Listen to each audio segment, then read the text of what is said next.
जगी तोड नाही, ओवाळीन जीव माझा सावळे विठाई विठ्ठला. माय बापा जन्मभरी पूजा तुझ्या पाऊलांची, जन्मभरी पूजा तुझ्या पाऊलांची. माऊलीत मूर्ती.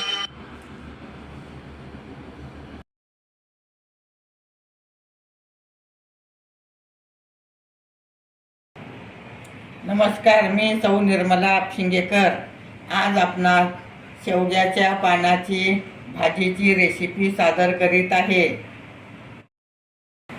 आता आपण 2 वाट्या शेवग्याचे पानं घ्यायचं आणि अर्धी वाटी तुरीची डाळ, अर्धी वाटी मुगाची डाळ, थोडे शेंगदाणे आणि 1 टमाटा.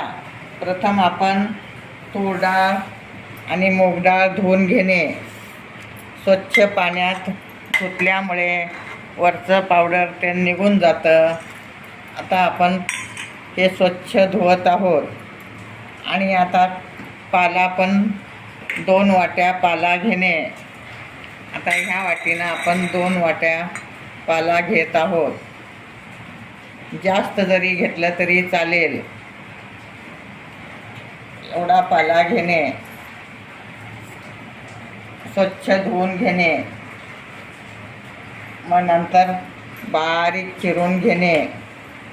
आता आपण पाला चिरून घेत आहोत, कारण हे झाडावर पाला असतं, त्यामुळं ह्याच्यावर केमिकल ते मारत नाहीत. अगदी स्वच्छ पाला धुतल्यामुळे केमिकल नसतं. ही भाजी खूप पौष्टिक आहे आणि ह्यात कॅल्शियम भरपूर असतं. दुधापेक्षा 4 पटीनं कॅल्शियम जास्त असतं आणि संत्र्यापेक्षा 7 पटीनं कॅल्शियम जास्त असतं. ज्यांना वात आहे ते वात कमी होतं भाजी खाल्ल्यामुळे. आणि भरपूर पौष्टिकपणा असतं ह्यात. ब क जीवनसत्व असतात. आणि तुम्ही पावसाळ्यात ही भाजी भरपूर येते. तुम्ही सुद्धा करून खाऊ शकता. अगदी हिरवीगार पाने आहेत, कवळे पाने आहेत. आता ह्याच्यात मी मुगाची डाळ, तुरीची डाळ, शेंगदाणे घातलं आहे आणि आता पाला घालत आहे. वरून पाला घालणे. आणि पाल्यात भरपूर कॅल्शियम असतात. पचनसंस्था सुधारते. वात ज्यांना आहे वात कमी होतं. आणि गुडघे दुखत असलं तर गुडघे कमी होतात. आणि भरपूर प्रमाणात कॅल्शियम असल्यामुळे आठवड्यातून एकदा तरी तुम्ही ही भाजी खाल्ली पाहिजेत. आणि खूप पौष्टिक आहे. ज्यांना पावसाळ्यात सारखं सर्दी होते त्यांनी तर शेवग्याची भाजी खाल्ली पाहिजेत आणि भरपूर प्रमाणात खाल्ली पाहिजेत. आता आपण 5 शिट्ट्या करून घेणार आहोत डाळीचे. छान शिजली म्हणजे अगदी एकजीव होतं.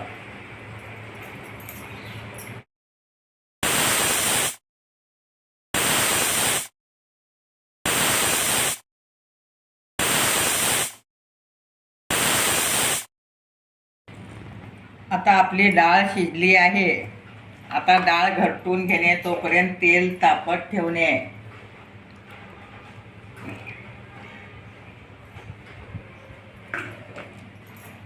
डाळीला छान घटून घेतल्यामुळे एकजीव होऊ शकते. हे पाहू शकता अगदी छान शिजली आहे. पालासुद्धा खूप छान शिजला आहे. शेवग्याचा पाला आहे. डायबिटीस नियंत्रणात ठेवते. वात आलं तर वात कमी होतं. आणि ह्या जीवनसत्व भरपूर आहेत. लोह प्रमाणाचं प्रमाण जास्त आहे. तुम्ही सुद्धा घरच्या घरी आणून भाजी करू शकता. बाजारात भरपूर प्रमाणात भाजी येत आहे. आता आपलं तेल तापलं आहे. त्यात मी मोहरी घालत आहे आणि जिरे पण घालणे.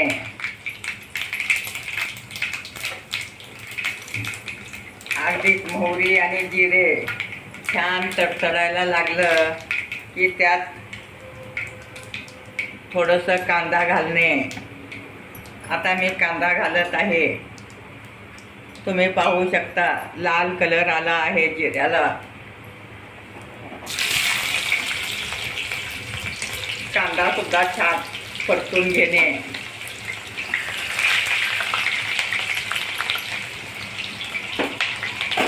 अगदी कांदा छान परतल्यामुळे त्याला खूप छान चव येते.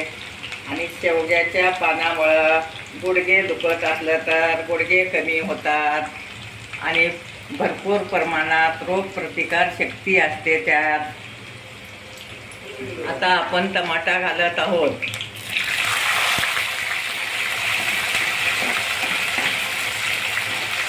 टमाटा सुद्धा छान परतून घेणे.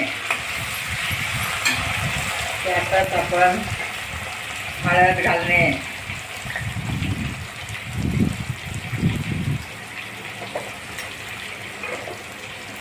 लाल मिरची घालणे.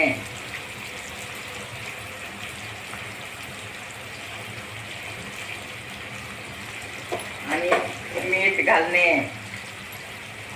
चवीपुरतं मीठ घालणे आणि थोडं हिंग घालणे. हिंगामुळं छान स्वाद येतं आणि खायला खूप छान चव येते. आता सगळं एकत्र परतून घेणे आणि थोडी हिरवी मिरची पण पेस्ट केलेली घालणे. हिरव्या मिरचीमुळं त्याला खूप छान चव येते.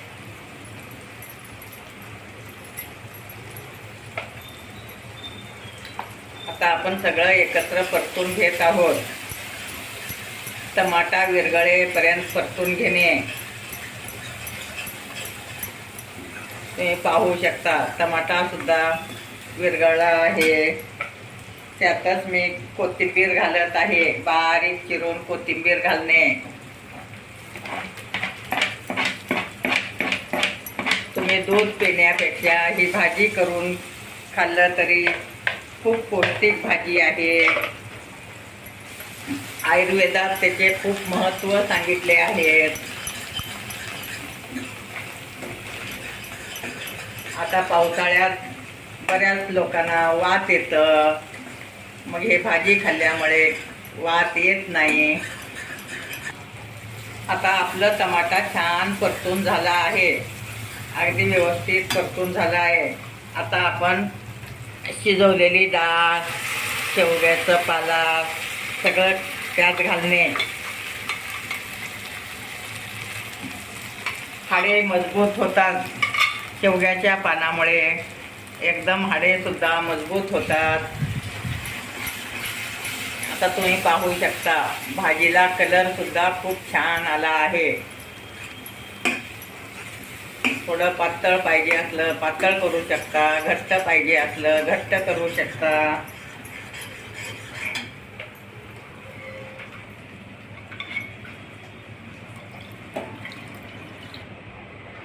आता आपली शेवग्याची भाजी तयार आहे. तुम्ही पाहू शकता त्यात भरपूर प्रमाणात विटॅमिन आहेत. रोगप्रतिकार शक्ती वाढते.